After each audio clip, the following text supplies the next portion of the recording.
Okay, question 8 is quite tricky. If x is a random variable such that the probability that x is greater than 5 is little a, and the probability that it's greater than 8 is little b, then we need to find the probability that x is less than 5 given that we already know that it is less than 8. Now, if you're drawing a Venn diagram for this, the thing that you need to take into account to get it right is you need to think, well, everything that's greater than 8 is also greater than 5, isn't it? So if something's greater than 8, in other words, if it's little b, it's actually already greater than 5 as well. So this is, little b is a subset of little a. So I need to draw it like this. Here's little a, which means, and if you want to write it in there, which means that it's it means that it's greater than 5. So you could write greater than 5 in there. And if it's also greater than 8, then it's in little b. And in here you could write greater than 8. So numbers like 9, 10, 11, 12, anything like that would go in here. And you can see that it's greater than 5 and greater than 8. It's like a special case of a.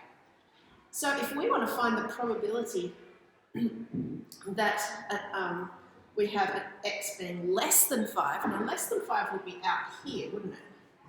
If greater than 5 is inside a, then less than 5 is out there. So we want to find the chances of being out there, given that we already know that x is less than 8. So in other words, we know x isn't inside this little greater than 8 circle. It's somewhere either in there or there. Now, the chance of being out in this stripy section, if this is a and the whole box is 1, we'd have 1 minus a.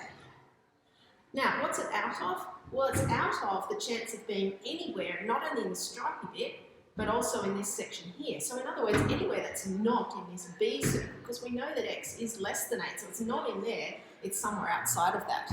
So the part that we want to do for the denominator is all of this. So if that's b and this is 1 minus b. Now that's my answer, and glancing at these, none of them really look the same, so I need to find one that would be the same. Now with a fraction, if I multiply the top and the bottom by the same number, it'll still keep it equal.